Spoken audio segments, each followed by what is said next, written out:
বিয়ের পর অনেক কিছু পাল্টায়।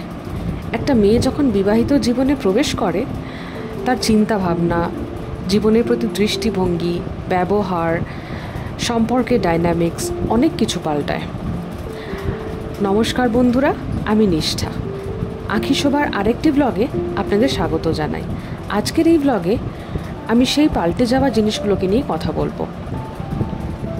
আমার আর বিশালের রিসেন্ট বিয়ে হয়েছে, তাই বিয়ের পর সংসারের খুঁটিনাটি, ভালো মন্দ, ঘুরতে যাওয়া, খাওয়া দাওয়া আপনাদের সামনে তুলে ধরবো আমার ফেসবুক আর ইউটিউব পেজের মাধ্যমে। একটু দেরি করেই আজকে ঘুমটা ভাঙলো, তাই সকাল সকাল উঠে দেখি কর্তামশাই চা আর কটা বিস্কুট নিয়ে এসেছেন। বিছানা থেকে নেমে উঠে ফ্রেশ হয়ে গিয়ে দেখি কাপড় কাচা, বাসন ধোয়া সব হয়ে গেছে আমার হাউস হেল্প শামার। অফিসটা শুরু হতে এখনও কিছুক্ষণ হাতের সময় রয়েছে, তাই ভাবলাম একটুখানি ব্যালকনিটাতে গিয়ে দাঁড়াই। কিছুক্ষণ দাঁড়ানোর পরেই শুনতে পেলাম কলিং বেলের আওয়াজ। দরজা খুলে দেখি আমাদের এক প্রতিবেশী। কালকে ওনার ফ্ল্যাটে গৃহপ্রবেশের পুজো ছিল, তাই আজকে দিয়ে গেছেন এতগুলো মিষ্টি। সকালবেলাটা থেকেই ফ্ল্যাটের সামনে বসে কিছু মাছ আর সবজি বাজায়। এ তো আপনারা আগের ব্লগেই দেখলেন যে আমরা অরিজিৎ সিংয়ের কনসার্টে কটক গিয়েছিলাম, তাই ফ্রিজটা খালি করে দিয়েই গিয়েছিলাম। এটা আবার দেখছি মিনি সোয়া চাংস বলে দুটো প্যাকেট নিয়ে এসছে। দেখি রান্না করে কেমন হয়।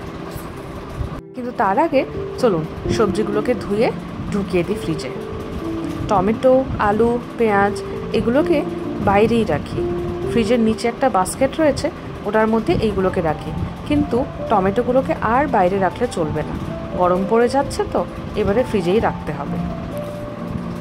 বিয়ের আগে কোনোদিনই এসব করিনি। বেশিরভাগ সময় মা করতো বা আমার ধানবাদের বাড়িতে যে হাউস হেল্প রয়েছে তিনি করেন।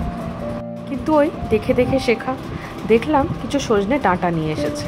মাকে সবসময় দেখেছি সজনে ডাঁটা এরকম একটা ভিজে কাপড়ে মুড়ে রেখে দিতে, এতে করে ডাঁটাগুলো বেশ কিছুদিন তাজা থাকে। চলুন, মোড়া হয়ে গেছে কাপড়ে, এবারে ফ্রিজে রেখে দিই।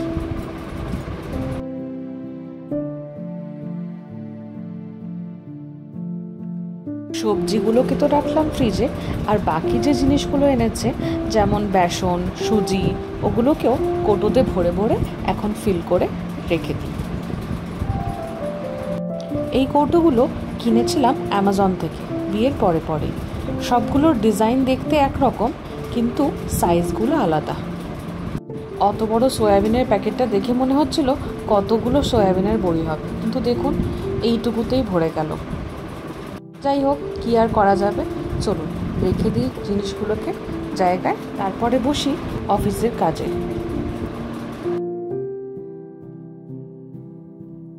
হয়ে গেছে ঘন্টাখানেক মতন কাজ, এসেছি এবার একটু রান্নাঘরে দুপুরের রান্নার জন্য। ভিজিয়ে রেখেছি একটু মুগ ডাল আর ওই সয়াবিনগুলো। রান্নাটা শুরু করার আগে অন করে নিলাম চিমনিটা। এখানে দুটো কড়াইয়ে দু রকম জিনিস বসিয়েছি, একটাতে সাঁতলাবো ডাল আর একটাতে তরকারি হবে। এই ঝিঙে দিয়ে মুগ ডালটা আমার শ্বশুর বাড়িতে হয়, বাবার বাড়িতে আমি কোনোদিন খাইনি, তাই ঠাকুমার কাছে রেসিপিটা শিখে আমিও ভাবলাম আজকে একটু ট্রাই করি। মাঝখানে বসিয়ে দিয়েছি ভাতটাও, তিনটে একসঙ্গে তাড়াতাড়ি হয়ে যাবে। সয়াবিন চাংসগুলো যেহেতু একটু ছোটো ছোটো ছিল, তাই অনেকটাই দিতে হয়েছে। রাতের রান্নাটাও সেরে রাখলাম। ততক্ষণ ওখানে ডাল আর সবজিটা ফুটছে, ততক্ষণ জলটা ভরে নিই। ভাতটা হয়ে গেছে, তাই নামিয়ে দিয়েছি। মাঝের ওভেনটাতে বসিয়ে দিয়েছি অল্প তেল। কাঁচা আম দুটো এনেছিল আম ডাল করার জন্য, কিন্তু আমার বড্ড ইচ্ছে হলো আজকে একটু আমের টক খাই। রান্না সেরে আবারও বসলাম অফিসের কাজে। কি সুন্দর লাগছে দেখুন, রোদটা ঘরের ভেতরে এসে পড়েছে। খানিকক্ষণ কাজ করার পর আবার শুনি কলিং বেল। ওই দেখুন কে এসেছে, আমাদের পুটপুটি। ওর ভালো নাম অভিলাষা, আমাদের প্রতিবেশীর পুচকি মেয়েটা। ওর এত মিষ্টি কথা আর ওর এত প্রশ্ন, ওর সঙ্গে কথা বলতে বলতে অনেকটা সময় কেটে যায়। ভালো নাম অভিলাষা, আমি ডাকি পুটপুটি, সেই শুনে ও হেসে গড়াগড়ি দেয়। যাই হোক, দুপুরের খাবার জন্য ওর মা ওকে টেনে ধরে নিয়ে গেছে। আমরাও বসে পড়ি এখানে লাঞ্চে। হয়ে গেছে ভাত, ডাল, সয়াবিন আলুর তরকারি, কালকের একটু আলুর দম ছিল, আর ওদিকে হচ্ছে চাটনিটা। ওই যে ভিডিও শুরুতেই বললাম, বিয়ের পর অনেক কিছু পাল্টায়, আমার ক্ষেত্রেও তাই। পাড়াতে বা পরিবারে দাদা দিদিদের ছেলে মেয়েদের জন্য আমি এতদিন ছিলাম মাসি বা পিসি, কিন্তু এবারে অভিলাষার মতন অনেক ফুটফুটে ছেলে মেয়েগুলোর পাড়ায় আমি হয়ে গেছি আন্টি। এছাড়াও আরও অনেক নতুন সম্পর্ক জুড়েছে, কারুর মাইমা, কারুর কাকিমা, আবার একজনের তো ঠাকুমাও হয়ে গেছি। ভালোই লাগে এগুলো, বলুন। খাওয়া দাওয়া সেরে এসেছে একটু বারান্দাটাতে।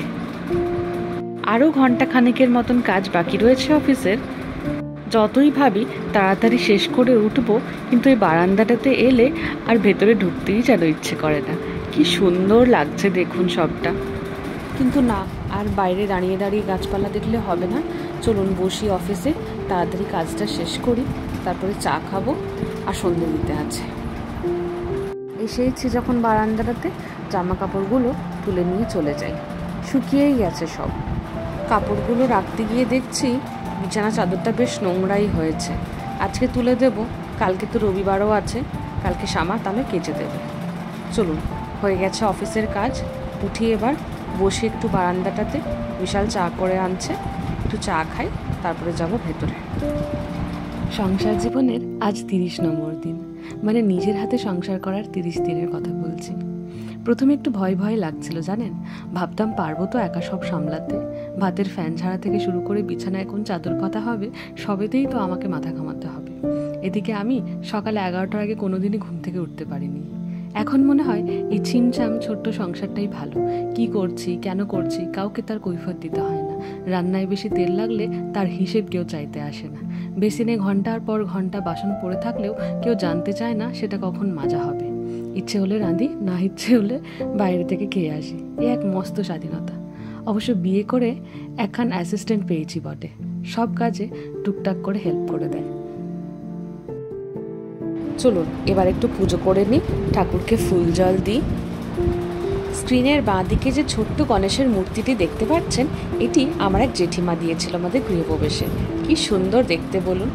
আর তার পাশেই রয়েছে নারায়ণের ফ্রেম করা একটা ছবি।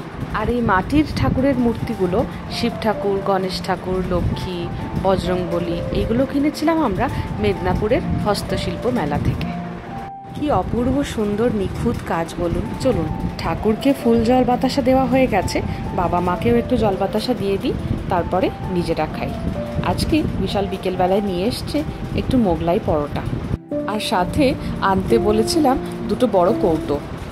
বড় কোনো কৌটো ছিল না বলে যে কোনো জিনিসই যেগুলো বেশি পরিমাণে রয়েছে, যেমন চিনি, বিস্কুট, এগুলো সব ক্যাসারোলে আমি ঢুকিয়ে রাখতাম। কিন্তু এতে তো অসুবিধেই বলুন, তাই পাড়ার এক দোকান থেকে নিয়ে এসছে দুটো বড় বড় কৌটো।